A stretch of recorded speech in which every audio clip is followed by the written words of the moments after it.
start, right?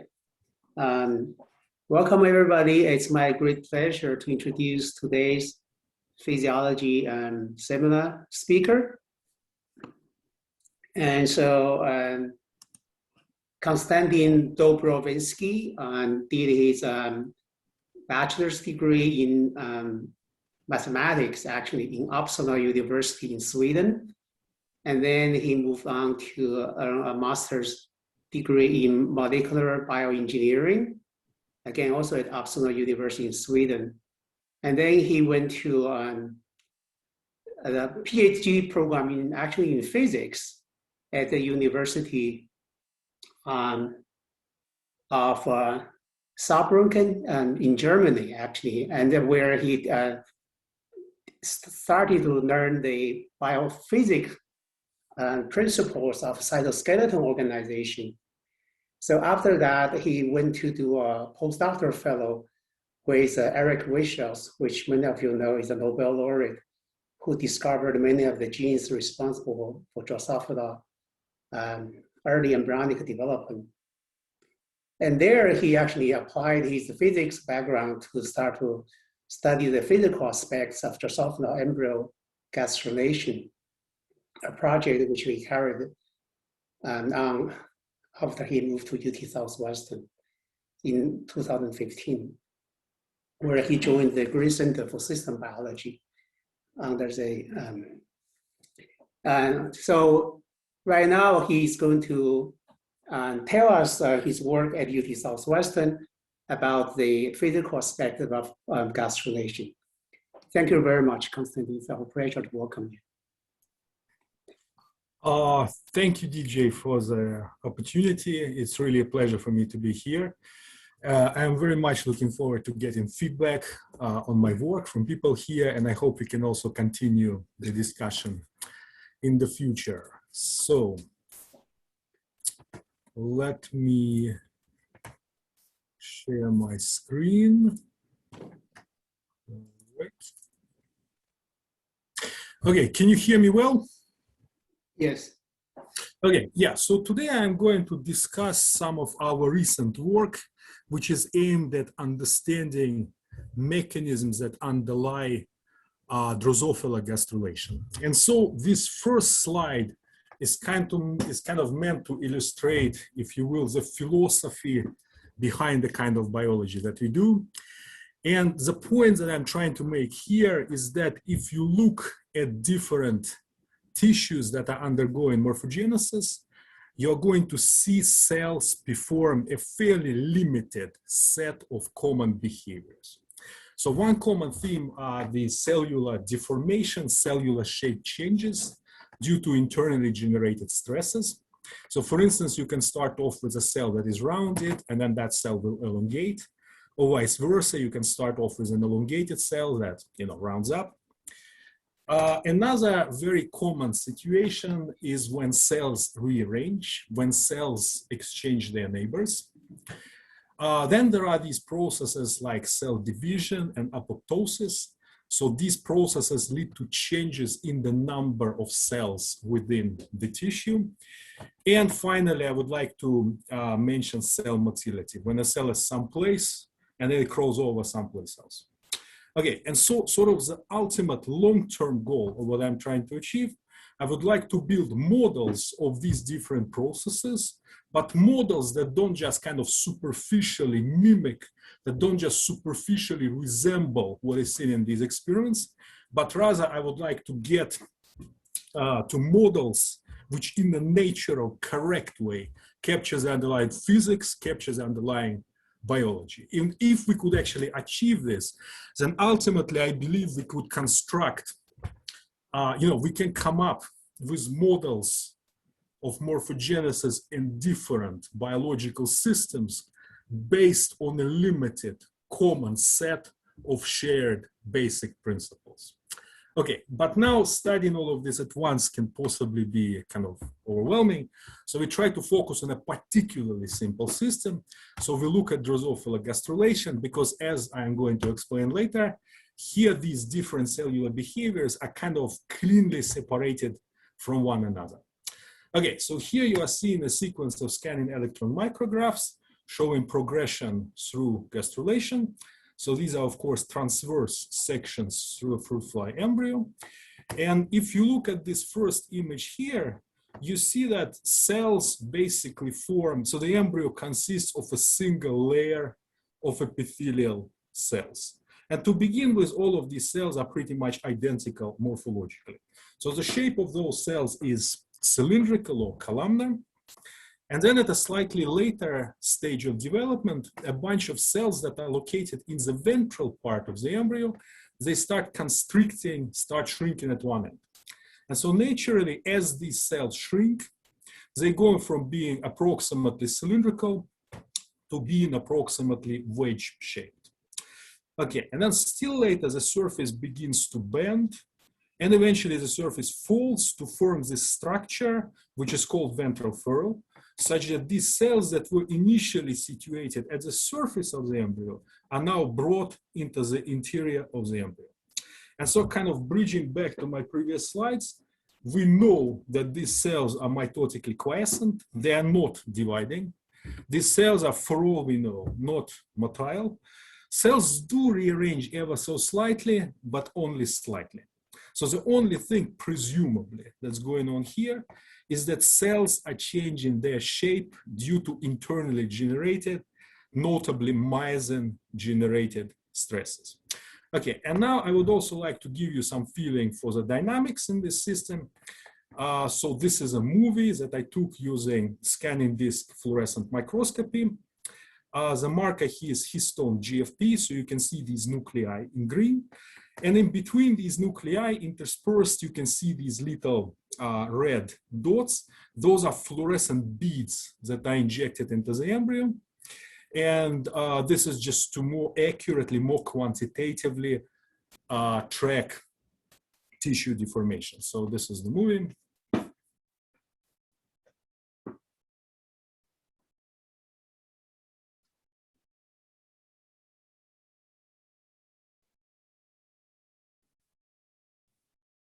Yeah, so, and I should perhaps also point out that this is a fairly rapid morphogenetic event, actually to go from, the very beginning until the very end of ventral furrow formation, it takes only about 15 minutes. Now, everything that I've said so far is 100% entirely descriptive. There's no mention of any mechanism. And now, at least in the beginning of my talk, I'm going to be mainly focusing on the biophysical, on the physical mechanisms of development. And so let me explain that in some detail. So here is a very simple little toy example. So we have some kind of bottle, and with, a pencil, this bottle is being indented at one point. Now, if we were to know the force which is being applied to that point, and if we were to know material properties of the plastic from which the bottle is made, using standard, well-established techniques, one could precisely calculate the shape of this resulting defect. And now in doing this calculation, we actually build up a very thorough, in-depth understanding of what's going on, right? Because the inputs into the simulation are only two numbers: the amount of force that is being externally applied, as well as, technically the bending modulus of the plastic. And now from only these two numbers, we can now calculate this entire distribution, this entire shape. So in this way, so these models are very highly predictive, okay? And ultimately, I would like to do this not for bottles, but for embryos. But for embryos, with embryos, we run into problems, because in the case of embryos, we have very little knowledge, there's very little data available about material properties of embryonic tissues, and also our knowledge of these forces that drive morphogenesis is very, very limited. So it almost starts to sound that, we know nothing, so how can we then, make a model out of nothing? And to my mind, the way forward here is to start developing techniques, start to develop methods that will enable us to measure material properties, and measure forces involved in these morphogenetic processes. And so next, I'm going to show you how this can be done, how we do it in our lab. Okay, so here we would like to measure material properties of embryonic interior. The way to measure material properties of embryos is in principle no different from the way to measure material properties of anything. You are applying an external, well-controlled force, and you are recording the deformation resulting from this force. Yeah, so for instance, here we have an embryo. Okay, and so in the center of this embryo, you see a little dark spot.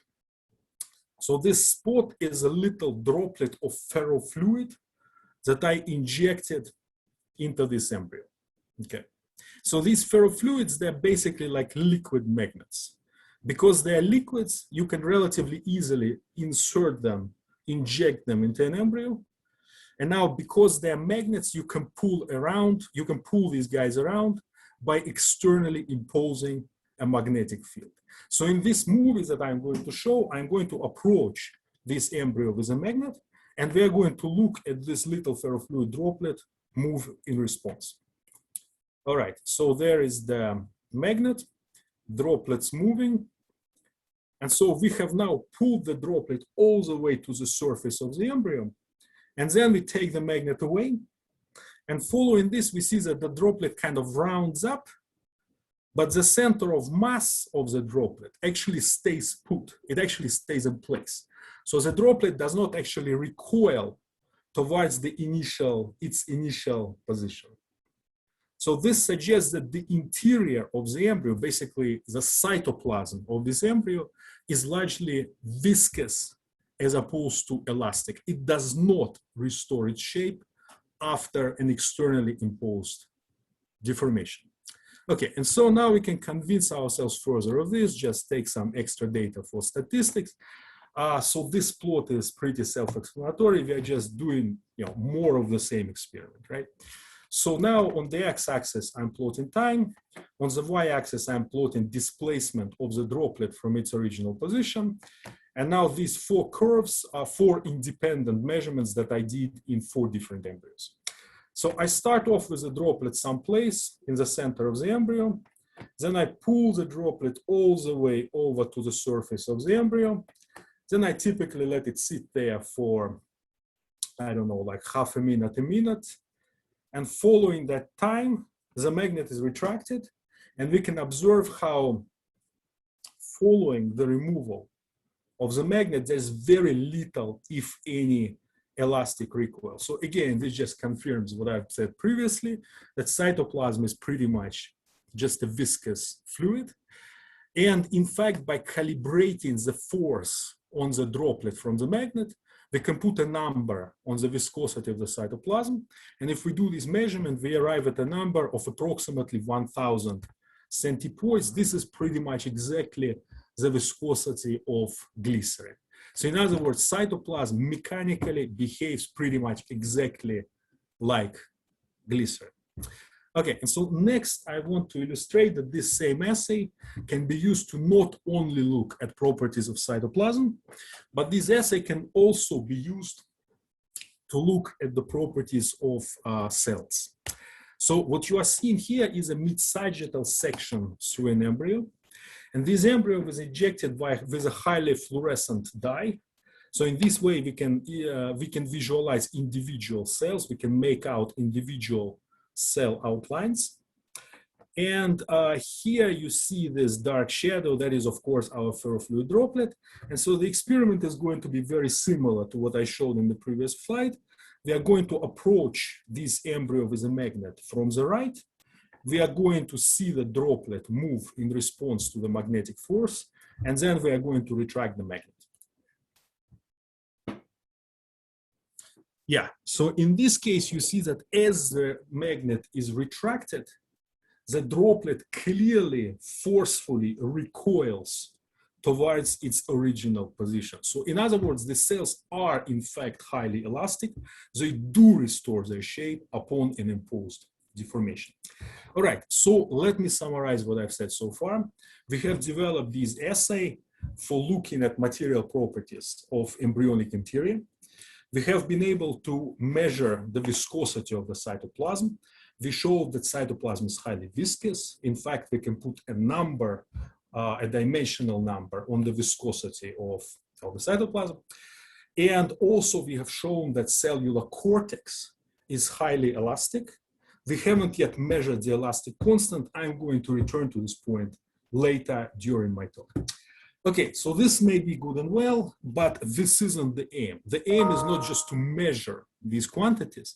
The aim is to use the insight from this kind of measurement in order to say something meaningful, something mechanistic about gastrulation, about morphogenesis, about biology. Okay, and so next I'm going to show you two stories which are meant to illustrate how these kind of measurements can be used to gain mechanistic insight into morphogenesis. Okay, and so my first story is going to be related with the following observation. If we look at an embryo en face, that is to say, from the surface, we see that these dynamic cells, these cells that change their shape in the course of gastrulation, they're actually located within a rectangular domain here. And now in the initial phase of gastrulation, before there is appreciable bending of the tissue, this rectangular domain contracts very strongly along its shorter dimension, but it contracts way less along the perpendicular axis. And so it's natural to ask how come? What's the mechanism for this? And I would say that the first thing that comes to mind is that perhaps forces within individual cells are polarized. Maybe each cell has an axis to it, such that each cell knows to contract along a particular direction. However, in all likelihood, this explanation is wrong, because to our best knowledge, there is no evidence for polarization of cells in this tissue. One can imagine an alternative simple model. For instance, one can imagine that the tissue that flanks the mesoderm from right and left is softer than the tissue that flanks this rectangle from top and bottom in this figure. So that would also give you asymmetric contraction. We've actually done some measurements to look for variation of elasticity with different positions within the embryo. And it seems like elasticity is pretty much constant everywhere within the embryo. So that's, again, likely not the right explanation. As it turns out, there is a much simpler explanation, which I would like to explain using a model that we put together. So this is a very simple, very minimal model. And so now I'm going to guide you through the equations, and I'm going to explain exactly which assumptions go into the model. So in this model, we are considering a flat elastic sheet. So this flat elastic sheet corresponds to the surface of the embryo, corresponds to the epithelium. Now, of course, one can object that in actuality, embryos are curved, but this has absolutely no consequences for what I'm going to show. We've also done simulations with curved surfaces where we made football-shaped model embryos. All the conclusions hold throughout without modifications. Okay, so the first term in this equation describes viscous drag. If you grab onto the epithelium and move it around back and forth a little bit, you're going to feel slight resistance from the viscous cytoplasm. Now, some people don't like this term. You can set it to 0. This term is 100% unimportant, okay? The next two terms are very important. The next two terms describe elasticity of the sheet. So these terms mean that if you take the surface, if you take epithelium and you deform it, okay, the surface will want to restore its original configuration, as we saw in our ferrofluid-based measurements. So I'd like to stress that I'm not inventing anything here. These are completely standard equations that one can find in any standard textbook on elasticity theory. And finally, this last term here is describing tissue contraction within our model mesodermal domain. Yeah, so within our mesodermal domain, we assume that all cells are equally contractile. They all want to contract equally much. And additionally, they all want to contract equally in every direction. Okay, and so now if we use these equations and combine this assumption to make a simulation, we see that our model rectangular mesoderm contracts very strongly along the shorter dimension. However, it contracts much less so along the perpendicular axis. So in other words, in the embryo, in the model, we see precisely what we observed in the embryo. And so one can ask, is there some simple explanation? Can one kind of explain all of this without solving this kind of equation by brute force? Unfortunately, until now, I have not been able to explain these results intuitively. I mean, on the one hand, it's kind of bad because obviously we want to have some kind of simpler hand-wavy explanation, perhaps.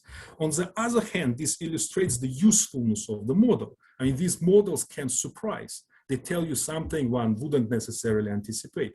And so I guess one can say that this is an example of self-organization, of an emergent phenomena.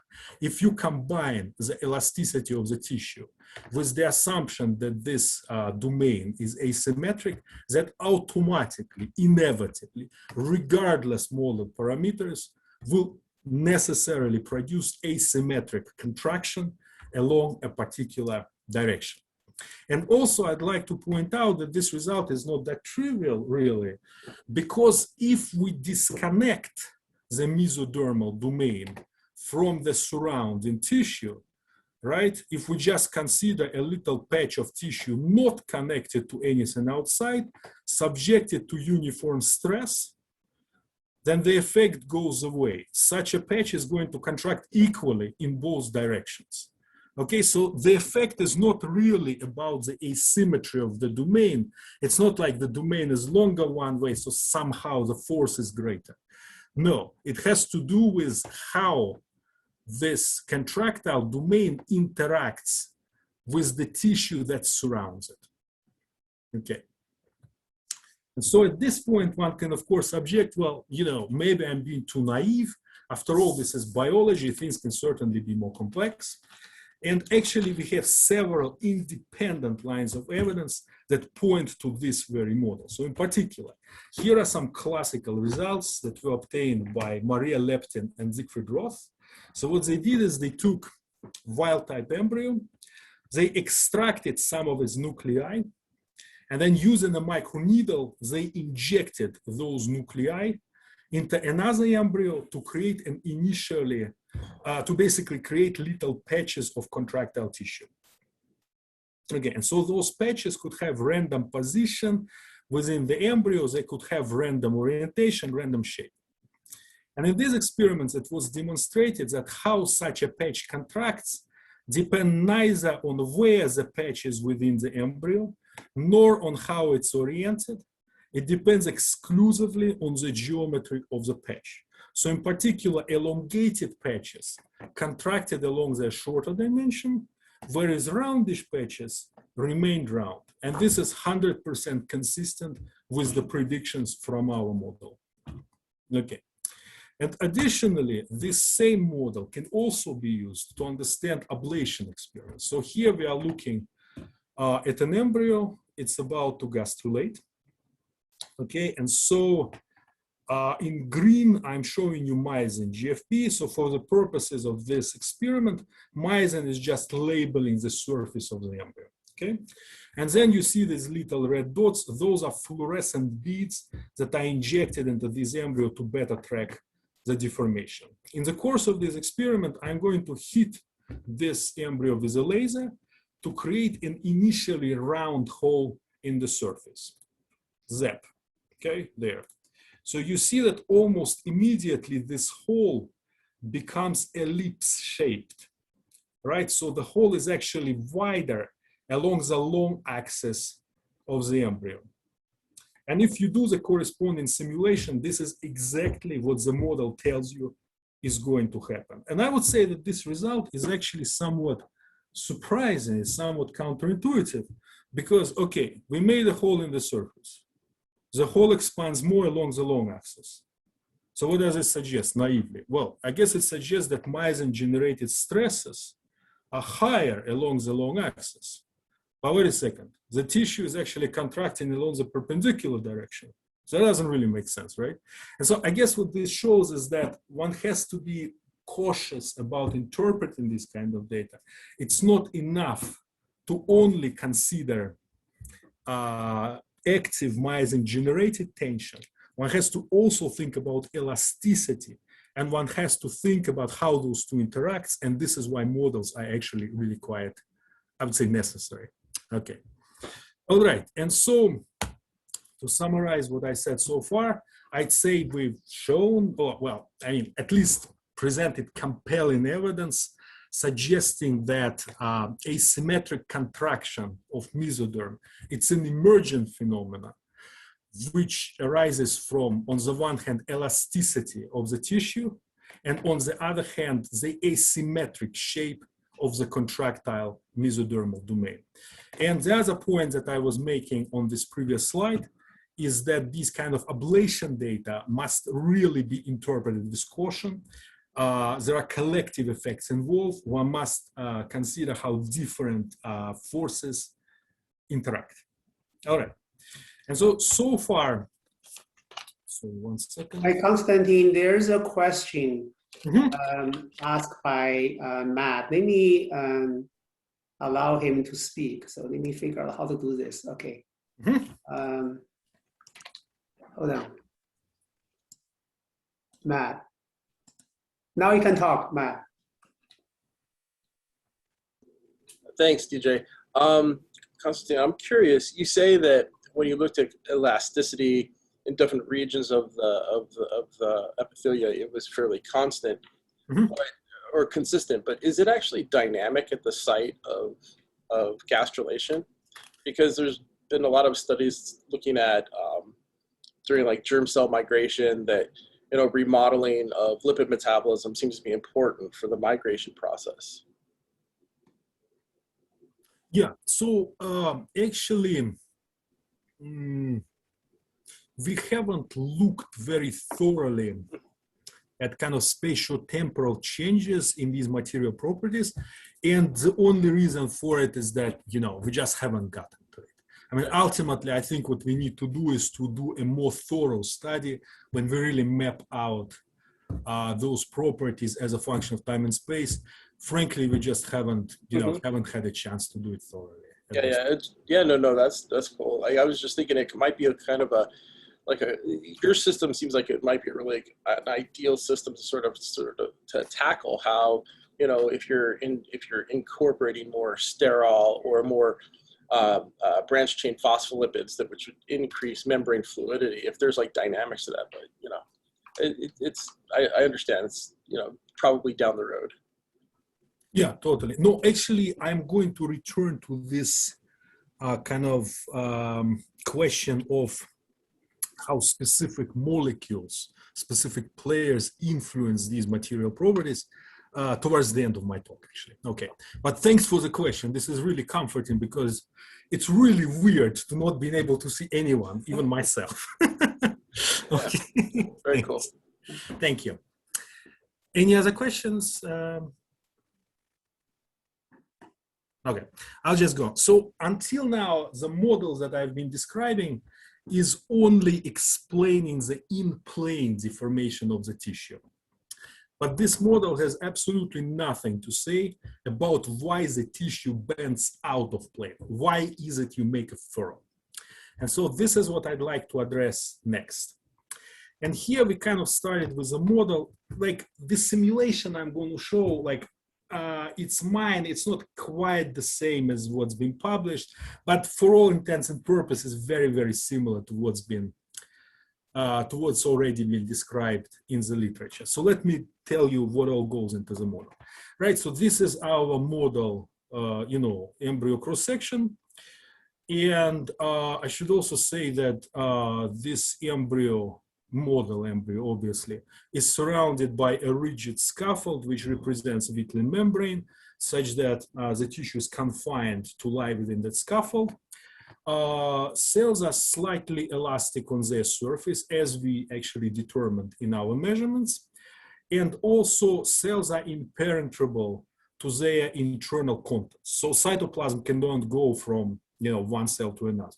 And for this reason, we are going to impose constant volume, so volume conservation on all cells. We are going to say that volume within each cell remains constant throughout the course of the dynamics.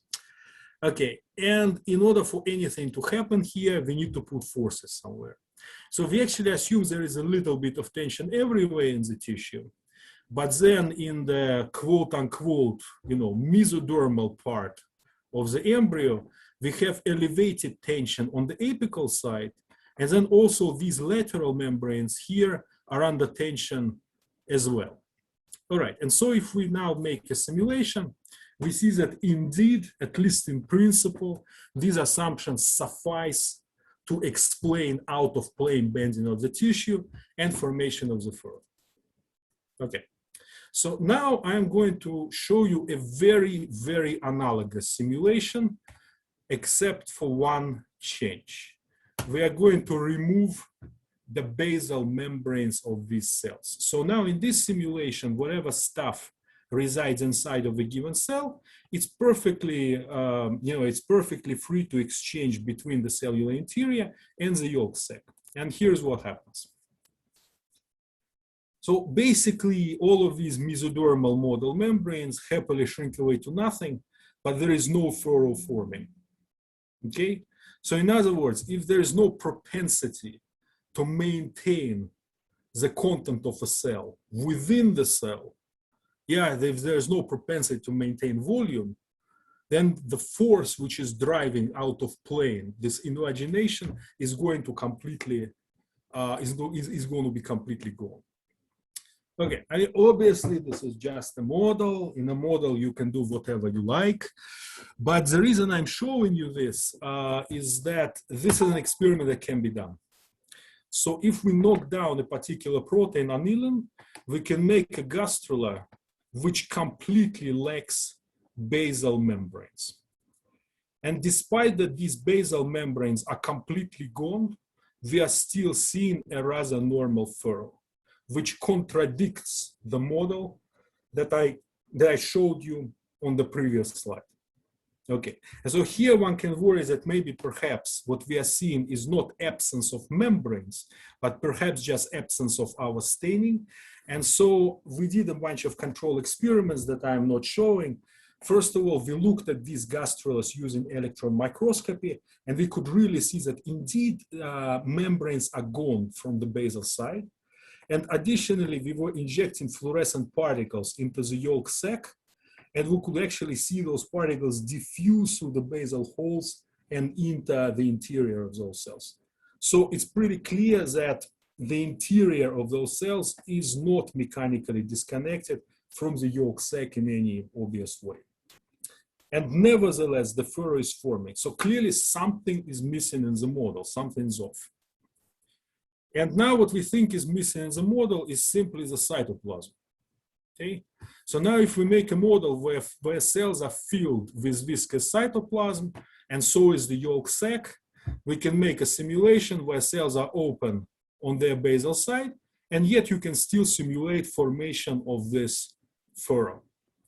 And now you can, of course, tell me, well, what have you shown? Cells have cytoplasm. Well, that's not quite the point. The point is that these viscous forces due to cytoplasmic flows are contributing substantially to the dynamics of invagination, right? I mean, the fact that cytoplasm is there doesn't mean that it's mechanically important. And so I think these simulations and our data make a rather convincing case that indeed these viscous forces are contributing in a major way to the formation of ventral furrow, and in particular, if one doesn't take those forces into account, there will be specific mutant phenotypes that are not going to be able, that we are not going to be able to explain. Okay, and then what we wanted to do next, we just wanted to look more quantitatively at the cell shapes. Hey, Konstantin, there's another question. Yep. Maybe. Daisuke, go ahead. Hi, Konstantin. Mhm. So I was wondering, in your model with the cell membrane or the basal membrane, if you add the viscosity in the cytoplasm, would that change anything, or did it already contain within the model? No, in this very first model, there's no viscosity in the cytoplasm. If you add it back, okay, so nothing much is going to change. I'm actually going to show you those simulations in a second. However, the actual kind of progression, the final shape of the fur is not affected much, but the precise kind of path from the initial round state to invaginated state is going to be like quantitatively different. I see. I was just wondering whether, that's adding more of a robustness somehow in the gastrulation process, to add the viscosity, not just a boundary. Mm-hmm. I guess that's... Yeah, in the model, it seems like, in principle, you can make a furrow without basal membranes, I would say. Or the other way around. Like, if you remove the cytoplasm but keep basal membranes, you can still, you still get a respectable furrow. Yeah. Cool, thank you. Mm-hmm. All right, and so what we are seeing here is that if you look at this kind of late gastrula, you see that these membranes in the middle of the furrow are considerably shorter than these membranes here that are situated at the mesoderm-ectoderm boundary. Okay. And and so this is just quantified here in the histogram. So these bars correspond to lateral membrane lengths. So the beam at 0 is the length of the membrane in the center. Then, at 1 is the one off to the right, and so on and so forth. And so you see that these guys corresponding to these beams here are significantly longer.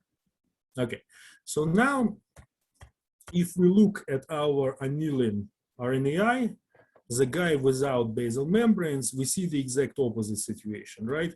So now these guys are especially short, right? And the ones in the middle are actually longer. And our model is actually reproducing that reasonably well. So we see that these guys here at the model mesoderm-ectoderm boundary are especially long, whereas the membranes, the corresponding membranes in the annealing RNAi mutant are actually especially short. But in order to get this, we had to slightly increase the tension on the basal portion of the epithelium.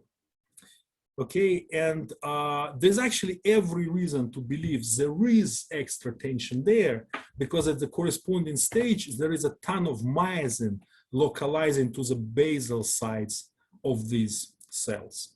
And if we don't take the tension into account, we get a furrow like this, which is less consistent with the distribution of cell shapes or cell lengths seen in the experiments. Okay, and so to summarize this part, I think so our modeling in combination with this characterization of annealing RNAi phenotype suggests that viscous forces actually make a very important contribution and must be taken into account to explain both the wild type behavior and in particular specific mutant phenotypes, and also basal stresses or tensions on the basal side of those cells. They may not be so important for invagination, but they are important to take into account to get some of the finer features of the shape of gastrula. Okay. And so until now, I've been mainly talking about models that describe the data qualitatively, right? So we were just looking at some basic key features of tissue dynamics and we're trying to explain how they come about. But ultimately, I think what would be a very convincing, perhaps, not to sound too grand, but like ultimate proof that the model is valid would be a more quantitative comparison. So ultimately, I would really like to make a simulation, of a complete three-dimensional embryo, determine the shape of the cross-section, and then overlay that image with an image that I get from an experiment. And I hope that those two could closely quantitatively coincide. Now, if we want to be serious about this kind of quantitative modeling, we need to be equally quantitative about measuring material properties of embryonic tissues. And so this is what I'm going to be talking about next. All right, so these are some data that I've already shown to you previously, where we are pulling on the tissue using our ferrofluids, right? And so what we can do to better quantify what's going on, we can track the position of the ferrofluid droplet as a function of time. And then we get these kind of plots. So again, this is really quite self-explanatory. There are 9 curves here. These are 9 measurements and 9 embryos. Time on the x-axis, displacement on the droplet on the y-axis. And so first we apply the force, and so the droplet moves in the direction of the magnet. And then eventually we remove the magnet and we see how the tissue or the droplet recoils back towards its original position. And now we are going to take this data. We're not going to give it any treatment. We are not going to modify it in any way. We are just going to look at these data using logarithmic axis. Okay, we just log the axis. And this is what we see. So we see that over most of the course of the loading phase, where we are applying the force, all of these curves essentially match a straight line with a slope of 1/2. And so this is what is called a power law. So literally, power law means a curve which is a straight line on a log-log plot. And as much as biologists love molecules, physicists love power laws. So let me tell you 10 seconds and explain why. So the reason is, loosely speaking, this. Even if your model is crude, even if your model is kind of caricaturistic, in many circumstances, you expect the predicted power law to be spot on, quantitatively correct. So these power laws are kind of insensitive, they're refractive to some crude model assumptions. They're very forgiving. And it's not completely correct to say what I'm going to say. So loosely speaking, power laws kind of tell you what is the right model, as opposed to what are the parameters, what are the numbers that go into the model. Okay. And so when we saw this, we thought, okay, this is something we absolutely have to explain, else we don't understand what's going on. And so I should say that this proved surprisingly difficult. So for several years, I was making one model after another, and each one of these models completely failed to give me the right answer. Yeah, so this is a summary of different models that I considered, listing the different physical effects that were taken into account. And so I'm not going to bore you with all the negative evidence. Basically, nothing worked. And so when it turns out to be this hard to feed the data, then one starts suspecting, well, maybe there's something off with the experiment, right? Maybe there's some kind of like systematic error we are not thinking about. And so what can we do? Well, what we can do is we can try to make a measurement in some alternative way. So ideally, we would want to measure the same thing, but by some means, maximally different from what we did before. And in doing these measurements, we were extremely inspired by this excellent work by Albrecht Todt. So here he's basically looking at material properties of HeLa cells. Yeah, so he takes one of these HeLa cells and he attaches them, through, fibronectin integrin adhesion to 2 adjacent glass plates. And then using these plates, one can stretch one of these cells. From microscopy, one can tell how much the cell is stretched. And then from the bending of the cantilever, one can precisely tell the force applied. And I would say that these are probably some of the very earliest and also the most accurate measurements of this kind. Yeah, so one can get very, very nice quantitative data. And initially, we wanted to do something like this in the embryos, and we were actually trying to use these slender beams of glass, but it turned out not to work because for our purposes, they were too stiff. By the time you start substantially deforming, substantially bending the cantilever, you're already breaking the tissue. And so then we figured, okay, we need to make this cantilever softer. And we started to develop a protocol for making these cantilevers from PDMS. So as you probably know, PDMS is this soft stuff that people use for making microfluidic channels. It's kind of like transparent rubber. And as you will see, it will be very useful to make this stuff fluorescent. And actually, there was no protocol available, so we developed a protocol for making fluorescent PDMS. So this is the idea of our microfabrication procedure. First, we pull a glass pipette. Then we fill the tip of the pipette with fluorescent PDMS. We let PDMS polymerize, solidify in the tip of the pipette, and then we dip the pipette into essentially a solution of hydrofluoric acid. And so hydrofluoric acid eats away the glass from the surface, and in this way, this inner scaffold or this inner core of PDMS is exposed from glass. Okay, and then using scanning electron microscopy, this is what our cantilevers look like. Right, so over here we have glass, of course, and then here the PDMS part is protruding from glass, and this scale bar is like 30 microns, so the whole thing is maybe about 60, 70 microns. It's 2-3 microns at the tip, and then it's about 5-6 microns here where PDMS touches the glass. Okay, and so this thing is really mighty small. So at the tip, it is about 50-fold thinner than human hair. And using these cantilevers, we can do experiments like that. So first, so we take our embryo, right? And then we cut it along one side. And we checked very, very carefully that if you cut an embryo on one side, the development on the opposite side, which is not cut, is unperturbed. And so by making this cut, we can then introduce the cantilever through the cut. And then we need to somehow anchor the cantilever to the cells. Here we are exploiting an unusual feature of fly development, as I already briefly alluded to before. At this developmental stage, cells are actually open to the yolk sac. So at the bottom of every cell, there's a little hole. And that hole is there such we can put in the cantilever, which is what we do. So we take a cantilever and we stick it in through one of these basal holes, and then we can pull on our tissue like this.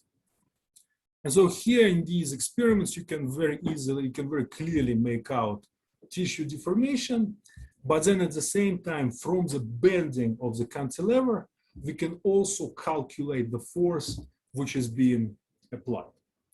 Now, in order to calculate that force, we need to calibrate the cantilever. We need to know how a given deflection depends on the externally applied force. And so this can, for instance, be done like this. We can drag a cantilever through a fluid of known viscosity, like this. And then because of viscous drag, the cantilever is going to bend. And so importantly, here we know everything, right? We know viscosity of the fluid, we know the speed with which we are pulling, we know dimensions of cantilever. And so using this, we can fit our data to a suitable model. And from these fits, we can estimate the stiffness or the Young's modulus of PDMS material, which turns out to be 1.2 megapascal. And this is an excellent agreement with what has previously been reported in the literature. So now the problem is that in the literature, you can find all kinds of numbers. They actually vary quite a bit. And so we figured to do a complementary measurement And so to this end, we developed a custom atom force microscopy protocol. Yeah, so here we take a commercial FM cantilever, and then using focused ion beam, we mill away most of the material in the front so as to make this kind of, I don't know what to call it, this finger, this protruding tip, which is only 2 microns wide. And then with this tip, we can press at different positions along the cantilever, and then we can measure these kind of nice, force displacement curves. And from them, we get a number for the stiffness of PDMS material that amounts to 1.8 megapascal. I mean, it would have been much nicer if we got 1.2, but I'd say this is not too bad. And we actually continue to work on shrinking, improving the accuracy and shrinking the error bar. Okay, so now we can measure forces. And so we can next go ahead and take the data. And so the data we usually present as this kind of a kymograph, right? So we take a movie of our experiment, and then after having taken a movie, we kind of put, well, I guess you get the point. Right? We put kind of a fictitious section through the tissue. It should be straighter than what I've been able to draw. But basically, as you look along this section, individual membranes will kind of correspond to peaks of intensity along that line, right? And then there's going to be one green peak, which of course corresponds to the position of the cantilever, right? And so this is an illustration of our experimental protocol.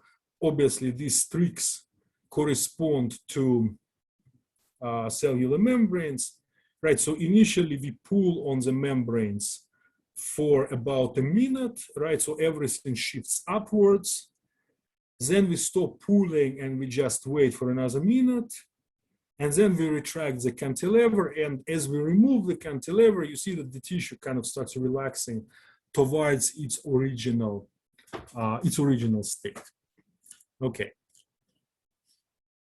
And now to interpret these data, we need a model. So we build a new model where we're actually explicitly taking the 3-dimensional shapes of cells into account. So now we are simulating this kind of hexagonal lattice of cells. As before, cells elastic on the surface, they're viscous inside. And so this is kind of a schematic transverse section of what we are simulating. I mean, keep in mind that everything is actually 3-dimensional. This is just a section, so to speak. Yeah, so here we have our epithelium. We are also modeling Vitlin membrane. We are modeling perivitlin space, so this little gap filled with inviscid fluid, which separates Vitlin membrane from the cellular layer. We are pulling with local, basically we are simulating what we were doing experimentally, okay? And then pretty much all of these data, like all of these numbers have by now been measured in our lab.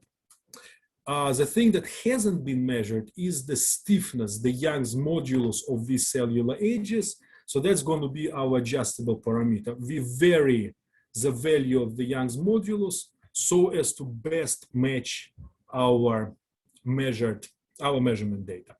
And so here is an example of comparison between data and theory. So again, here I'm showing you a sample kymograph, right? And here I'm just zooming in on this initial phase where the force applied to the tissue is being increased. And then here we're just kind of extracting data computationally from the image. We're computationally tracing these magenta streaks. And for that, we used computer vision and sort of machine learning. And we had great help from Kevin Dean there. And so, okay, so magenta is basically data, then the green, green line is the position of the cantilever. And in black, I'm showing you the corresponding predictions from the model. They don't match perfectly, but I'd say the agreement is really quite good. And these plots here show instantaneous deformation profiles. These plots here are actually not that important. They're actually redundant with this panel on the left. This just shows what happens at specific points of time. All right, but what I want you to take away from this is that we can actually feed our data fairly quantitatively using a very, very simple minimal model. Okay, so taken together, what do we get out of the model? So first of all, our model can explain cantilever-based experiments. In particular, we can predict spatial distribution of deformation. We can say how much each given membrane is going to move at a particular time during the course of the experiment. Also, in our experiments, we know the force applied to the tissue. We can measure it by looking at the bending of the cantilever. And then from the model, we can compute it independently, right? And those numbers actually match pretty well, like within a factor of 2. So this lends additional credibility to the model. And actually the same model can also be used to explain our previous observations with ferrofluids.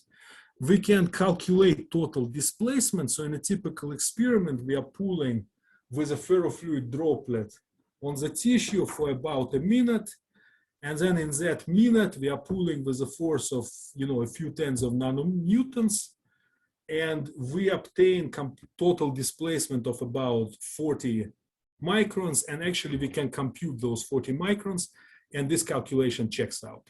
And also this 1/2 power law behavior that I was describing to you previously, it can also be explained by the same very model. Okay, so to conclude this section, basically we've been able to extract the Young's modulus or the stiffness of, of cellular edges, and we can put a number which is approximately 0.1 nanonewton per micron. And also, I think this is a rather important step in its own right, but ultimately I would like to use this data in order to construct sort of a more comprehensive 3-dimensional model of gastrulation. The idea is to simulate the whole embryo. And in this simulation, we are going to reproduce realistic cellular geometry, but additionally, we are also going to be using material constants that were directly measured in the experiments. Okay. And so everything I've told you about so far was biophysics. Yeah. I was discussing forces, I was discussing material properties, and I was discussing how we can use those things to understand the dynamics of the tissue. But I would say that everything that I've shown you so far begs this question that actually Matt was asking about, right? How does all of this arise from, from the interplay of molecular regulators, right? So how do specific molecules influence, say, elasticity, material property of the tissue? So for instance, you can ask, how does myosin affect material properties of the tissue? Because myosin is not only a molecular motor, myosin is also acting cross-linker. So the experiments that I would love to be able to do is to make an embryo with no myosin and do the same measurement. But this is challenging. And so first of all, myosin is obviously an essential gene. So you can't make an animal that doesn't have myosin. Okay. One could use germline clones, right? So one can, in principle, make a female that should lay myosin-free eggs. So that's not going to work because myosin is required in oogenesis, and so that female is not going to lay anything. One could potentially try to use RNAi, but the time scale on which RNAi becomes efficient is some 3 hours. And for our purposes, that is actually too long a time because 3 hours is the time it takes to go from a freshly laid egg until the very, very end of gastrulation. Then there are these more recent degron techniques where one can target ubiquitination machinery to a particular protein of interest. So these perturbations can be fast, and actually they're super useful. We're actively pursuing them in the lab. But again, for an abundant protein like myosin, it's hard to achieve complete depletion in less than an hour. One could resort to pharmacological perturbation, but those are almost never available, right? So for instance, in the case of myosin, there is no good drug that works in Drosophila. Blebistatin does not work in the fly.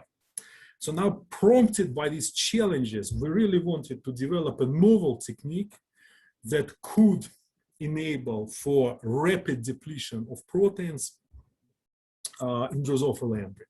So let me explain the basis of our technique. So first, using CRISPR-Cas9, we modify the endogenous locus such that myosin, say, is now fused to FRB. Okay. So then we in vitro purify FKBP from bacterial expression, and then we heavily biotinylate it, put a whole bunch of biotins on it.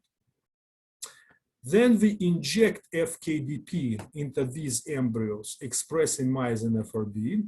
Oops. And then what happens is that, you know, those two bind, so you end up with myosin, which is bound pretty much irreversibly to heavily biotinylated FKBP. And now we do a second injection where we deliver streptavidin. Okay, so now what will happen is obviously streptavidin will bind to biotin, and so one myosin molecule is now bind to one streptavidin, but then streptavidin is tetravalent, so now it can bind another myosin, another streptavidin, So basically, these multivalent protein-protein interactions will should in principle cause myosin to aggregate into a cytoplasmic clump.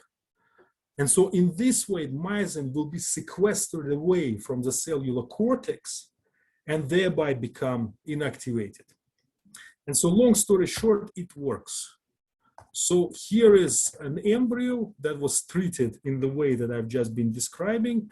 You see in the anterior part, some myosin is cytoplasmic, some myosin is cortical.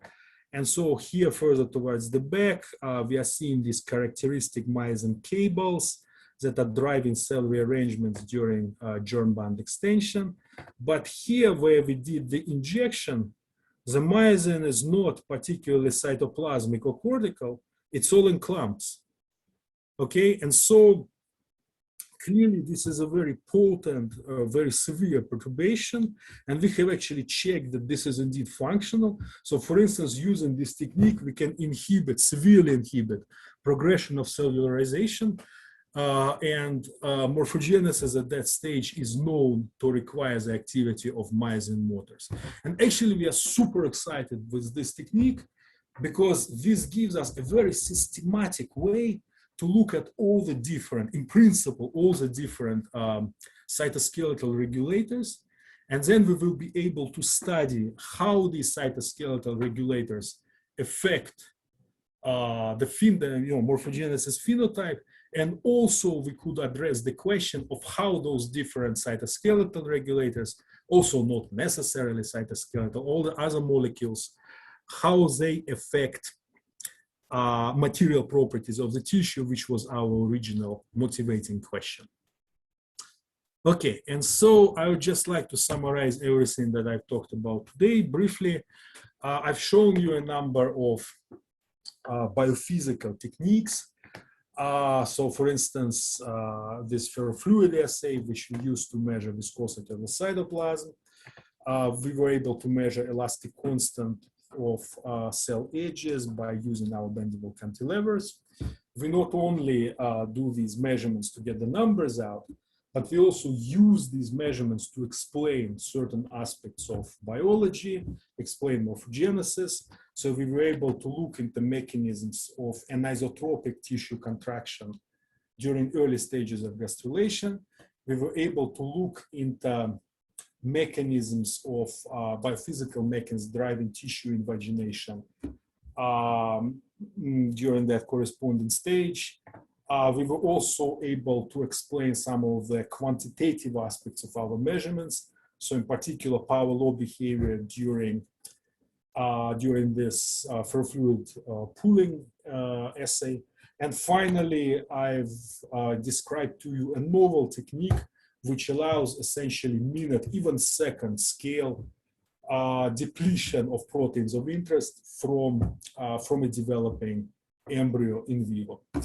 Okay, and so as I was going along, I was, as you probably noticed, I was acknowledging the different people involved. So once again, I would like to thank my lab. I would like to thank my collaborators. These are my funding sources. Of course, thank you for your attention, and I'd be happy to take any questions. Great, thank you very much for a very, very nice seminar. May I start with some technical question about your last experiment? Mm-hmm. How long does it take for you to see those cytoplasmic aggregate after you inject the streptavidin? Like, are we talking about minutes or hours, or what time frame are we talking about here? Right. So by the time I take my injected embryo to the microscope, aggregates are there. So we are talking seconds, basically. Oh, wow. Okay. That's great.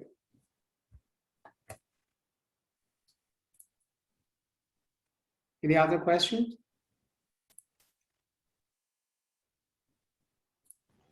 Yeah, you have a question. You have a hand up.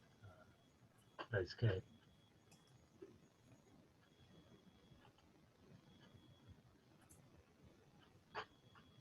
Hi, Konstantin. Hmm? So I have a question about your model. Is this size dependent? Like, for example, does your model contain, let's say, the thickness of the cell membrane? And if so, would you be able to expand this to see whether a larger organism that may have larger size of cell would exhibit similar type of gastrulation or invagination phenomenon as Drosophila? Does that make sense? Yeah, totally. Yeah, actually, this is very interesting because this kind of connects what we are doing to, Evo-Devo. And so, for instance, there are these house flies, right? Not only are the flies much bigger, but actually the embryos is like something like 5-6 times bigger than Drosophila melanogaster. And there are reproducible differences between the shapes of, actually the number of cells within those embryos is the same, but cells are much bigger. Mm-hmm. And so, yeah, it would be very interesting to actually play around with the model and say, okay, keep all parameters the same. Mm-hmm. And then repeat the model. And then the question will be, will you actually see the changes that are suggested by, what's seen experimentally? So yeah, I mean, we haven't gotten to it, but actually at some point, I would very much like to, get some of those, domestic flies. They actually sold by Carolina, I think. And then basically toy around a little bit with their eggs and, do some work on, this Evo-Devo work. Yeah. That's great. Thank you. Yeah. Theo, do you want to ask a question? Still here? Can you guys hear me? Yes. Yeah, Dmitry, I just wanted to follow up on DJ's question about what rapid really means in your last set of experiments. And you said seconds. It just seems, it seems like that's incredibly fast if the avidin-streptavidin association is a diffusion limited event, especially when one's attached to a large protein like myosin. Does it make sense if you calculate diffusion limited association rate? I guess we haven't done that calculation. When you inject streptavidin, maybe perhaps it's not entirely diffusion limited because, you get some extra thrust from the injection, right? Perhaps. So it kind of like spreads quite a bit very quickly. And then maybe, yeah, so no, it would be worthwhile to kind of get a better sense of what exactly is going on. Yeah. But I can tell you that literally, well, I don't know about seconds, but certainly, you know, how long does it take to bring the sample over to the microscope? Yeah. Like a minute, let's say. And then these clumps are there, they're already visible. They actually grow over time. I suspect it's not because more stuff is aggregating, but because you already have smaller clumps that meet each other and form. Yeah. Yeah, but yeah, you know, I have to say that these are rather recent results, and we need to characterize what's going on further. Yeah, I would also like to look at other proteins like transcription factors, adhesion molecules. Can we like interfere with those? So. Yeah, I mean, if it's quick like that, that's going to be a remarkable technique, I think, right? So, Great. So I think in the interest of time, we will conclude this seminar. If you have any more questions, feel free to reach out to Konstantin. And thank you again for a very nice seminar. Okay. thanks. Bye-bye. Bye-bye.